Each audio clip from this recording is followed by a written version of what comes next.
Posture that owns the room without pushing anyone out. Since the European courts of the 18th century, an upright spine was the first signal of rank. Shoulders open, chest present, head aligned. The aristocrat's column before anyone opened their mouth. Modern research on nonverbal status confirms it still works exactly that way.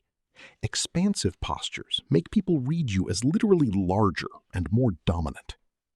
But there are two types of leader in the data. The dominant one spreads arms and legs, invading space.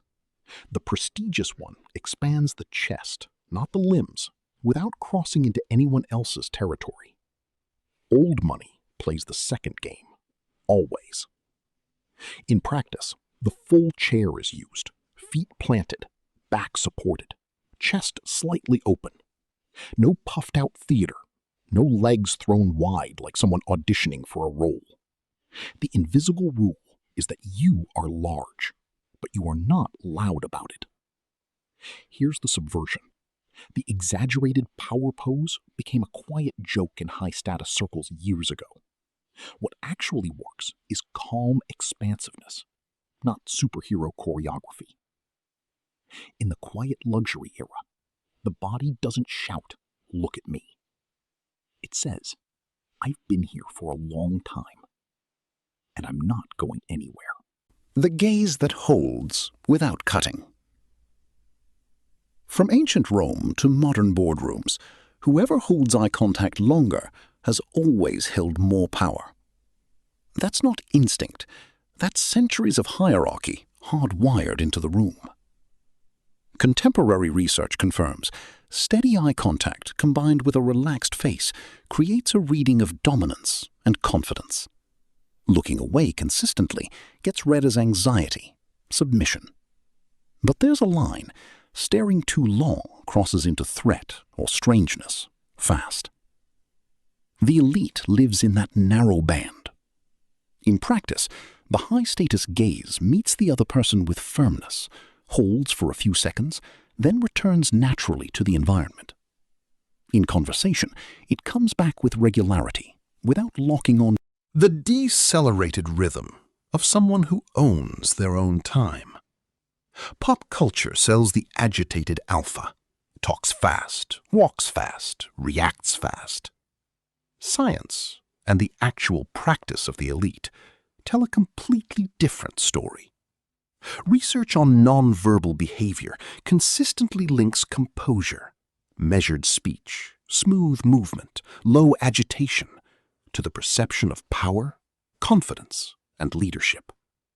High-status people move slowly. They don't run. They don't fill silence with nervous words. In daily life, this shows up in almost cinematic details. A continuous walking line, no short, hurried steps. Waiting for the other person to finish before responding.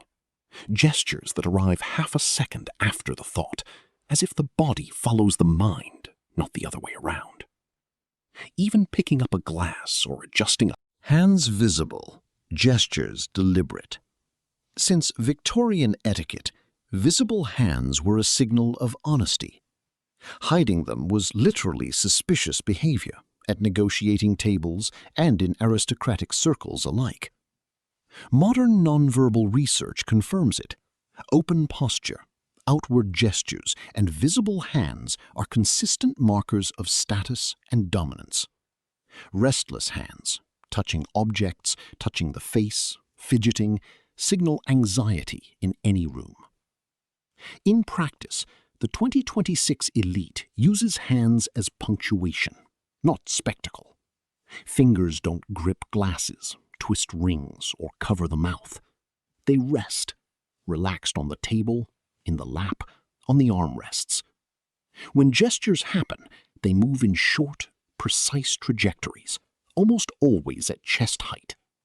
Visual underlines of what's being said, nothing more. Communication coaches report that eliminating just the micro tics, scratching skin, tapping the table, spinning objects, already radically changes how an executive reads in any room. Calm hands communicate one thing above everything else. The rest of the life is under control too. The hands are the silent caption of your story. Low voice and expensive silence. Kings, politicians, and great CEOs have always trained their voices. Since Roman oratory, timbre and rhythm defined who got heard and who got ignored. Current research links vocal composure, slightly lower register, moderate volume, stable rhythm, to the reading of power and security. A high-pitched, fast, or trembling voice gets associated with tension, almost automatically. The elite applies this with discipline. They speak a few decibels below the room's ambient noise, just enough to make the other person lean in. They articulate clearly, but without rushing. They leave real pauses between ideas, instead of filling everything with like, you know. In dinners and meetings, they are rarely the ones talking the whole time. They are the ones who choose when to speak. And more importantly, when to stay quiet. Research on credibility perception shows that the persuasive effect of good posture and intentional gestures collapses the moment the speech. Presence angle. Where you place yourself in the space. From palace halls to boardrooms, the elite has always understood something most people never consider. Status begins before you speak. It begins in where you stand.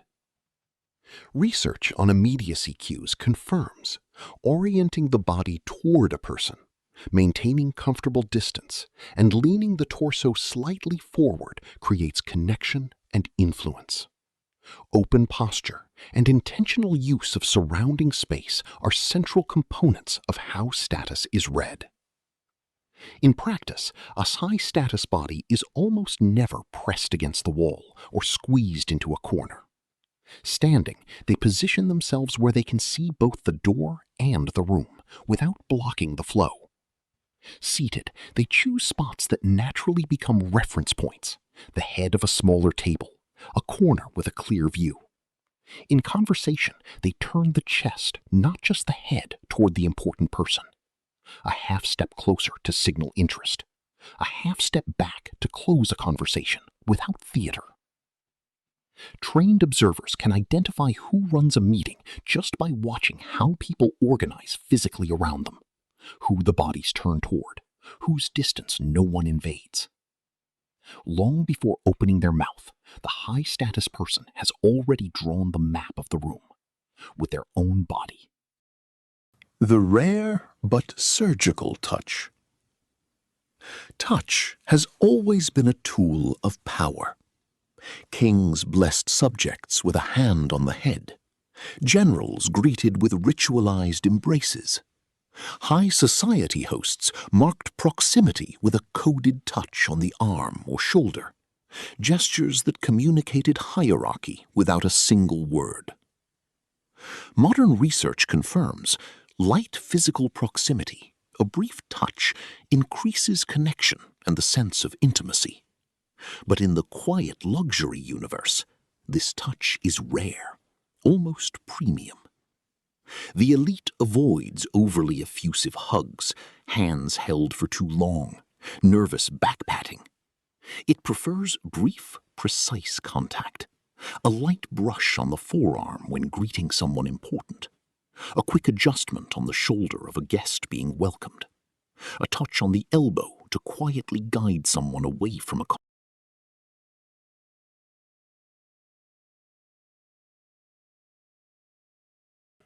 social gravity, letting others orbit you. This last rule is the most invisible one, and the most powerful. In any court, any boardroom, any dinner at a wealthy family's home, there is always someone around whom everything rotates. Research on power behavior shows that individuals perceived as high status tend to speak calmly, hold steady eye contact, use open posture, and occupy space naturally. And the others, literally, adjust their bodies and gazes around them. In the quiet luxury universe, this translates into something deeply counterintuitive. Instead of crossing the room, working the crowd, the high-status person walks in, greets a few people, settles into one point, and waits for the room to come to them. They don't chase conversation. They don't circulate in desperate networking mode. They stay, and slowly, the room reorganizes itself around them. The observation that unsettles everything. Behavioral observers note that the person who seems most popular, talking to everyone, gesturing, laughing loudly, is almost never the one who actually runs things. The real center is the